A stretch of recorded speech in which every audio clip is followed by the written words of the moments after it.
What if I told you that you're saving money, but you're actually getting poorer every day? A few years back, a 2% inflation rate meant your money would lose half its value in 35 years. Annoying, but manageable. With the way things are going now, though, that timeline is getting a lot shorter. And this isn't some accident, it's a direct result of the Federal Reserve's easy money policies. Today, we're going to break down how the Fed's money printer is creating a quiet crisis for your savings and why it's pushing everyone from regular people to Wall Street's biggest names to look at Bitcoin as a potential way out. Let's be honest, the financial system we all grew up with feels like it's breaking. The whole idea of saving money in a bank account, the cornerstone of being financially responsible, has become a guaranteed way to lose wealth. To get why this is happening, we need to talk about the institution at the heart of it all, the US Federal Reserve. The Fed has two main jobs: keep prices stable and get employment as high as possible. For decades, they decided stable prices meant about 2% inflation per year. But here's the first sleight of hand: 2% inflation isn't stability. It's a slow, predictable drain on your purchasing power. It's a feature, not a bug, designed to make you spend and borrow to keep the economy humming. Think of it as a hidden tax on your savings, a slow bleed you're not supposed to notice. But what happens when the system hits a real crisis, like in 2008 or 2020? That's when the Fed rolls out its superpower, the money printer. They don't call it that, of course. The fancy term is quantitative easing, or QE. It sounds complicated, but it's shockingly simple.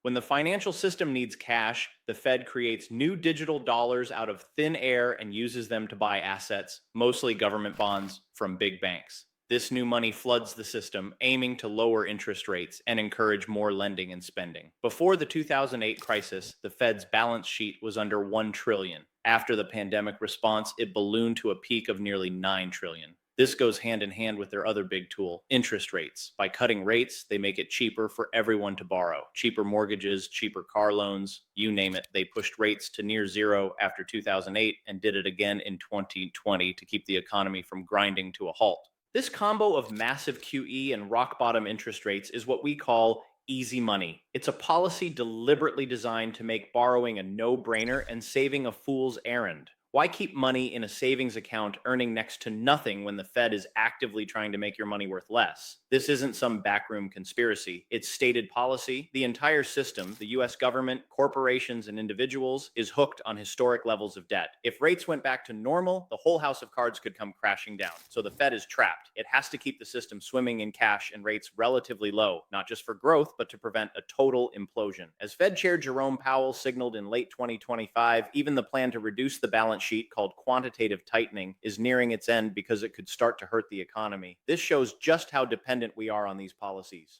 The central bank is walking a tightrope. By creating all this money, it unleashes inflation.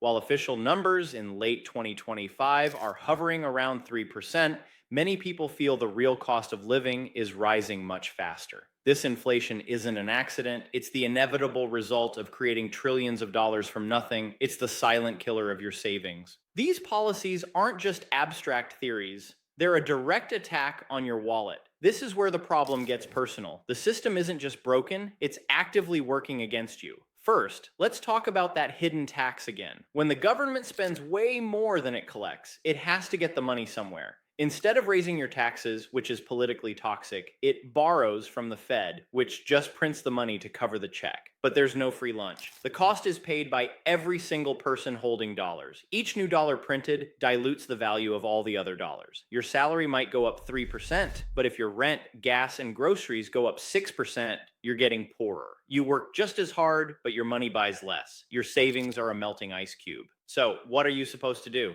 For generations, the answer was to buy government bonds, the safe option. But today, it can be a guaranteed loss. As of late 2025, the main federal funds rate is in the 4.25% range. With official inflation still stubbornly sticky around 3%, you might be technically earning a small positive return. But does it really feel like you're getting ahead? The next logical step is the stock market. For decades, advisors swore by the 60-40 portfolio, 60% in stocks for growth, 40% in bonds for safety. This was the all-weather strategy, but the Fed's policies have put this classic model on life support. The 40 in that mix, the bonds, is already struggling to keep up. But what about the 60, the stocks? Surely a rising market will save you. This is the most dangerous illusion of all. Sometimes stocks go up not because companies are doing better, but just because there's more money sloshing around, pushing up the price of everything. It's called asset price inflation. Just look at countries that have had hyperinflation, like Argentina or Zimbabwe.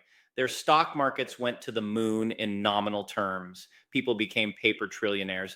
But could they buy more with their money? Absolutely not. Their currency was worthless. We've even seen a tamer version of this in the US. During the high inflation, stagflation of the 1970s, the stock market got crushed in real terms, even while inflation was raging. This is the trap. Your savings account is melting. The bond market is a slow motion default by inflation, and the stock market can be a funhouse mirror, reflecting the money printer instead of real value. You're being forced to take on more and more risk just to tread water. This isn't a fair system. It's financial repression, and it's forcing everyone to look for something the central banks can't print.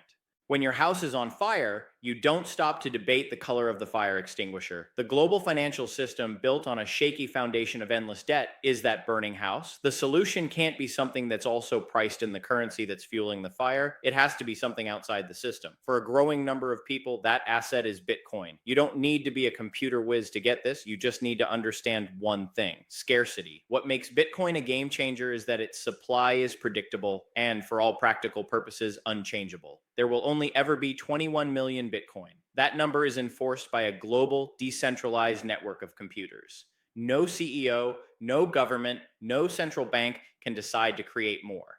Contrast that with the US dollar, whose supply is infinite. When the next crisis hits, what do you think the Fed will do? The answer is pretty obvious. Bitcoin's fixed supply is the antidote to the poison of endless money printing. It's a lifeboat in a sea of fiat currency. And because it's decentralized, no single person or group can be pressured to change the rules. It's a fortress of property rights secured by math. That's why you hear people call it digital gold. For centuries, gold was the ultimate store of value because it was scarce and hard to create. But Bitcoin improves on gold. You can't send $1 billion of gold across the planet in a few minutes. You can't hold it yourself without major security risks. Bitcoin is verifiable, portable, and sovereign. For years, the financial establishment laughed at Bitcoin. Now, the very institutions that called it a fraud are rushing to get a piece of it, not because they suddenly fell in love with the idea, but because they can't ignore the math anymore.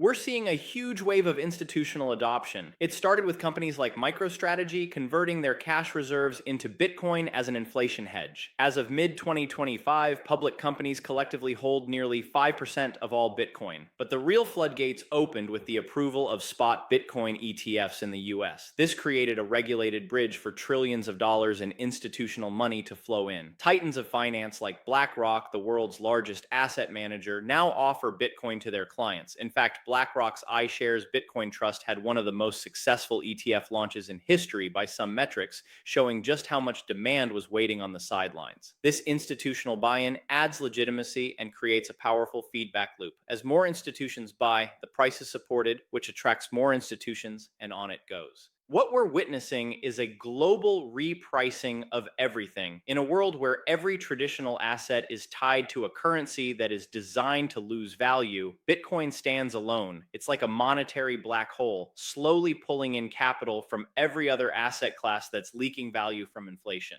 So here we are at a major crossroads. The current path of endless debt and money printing is unsustainable. The Fed has to devalue the currency, because the only alternative is a catastrophic collapse of the entire debt system.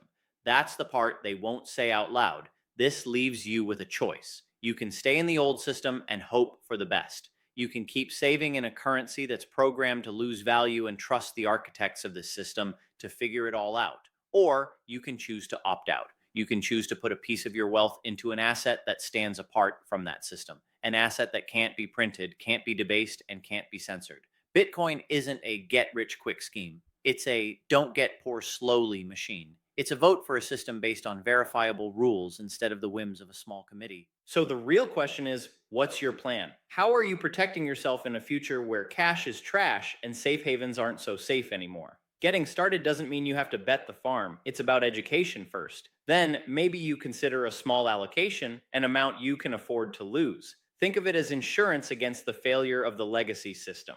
As adoption grows from Main Street to Wall Street, the risk of not owning any Bitcoin may soon become far greater than the risk of owning some. The Fed's money printer isn't stopping. The silent theft of your wealth is likely to continue. They are forcing your hand, pushing you to find an alternative. For more and more people around the world, the answer is becoming clear. If this analysis was valuable to you, be sure to subscribe and share this video with someone who needs to hear it. The world is changing fast, and the time to get prepared is now.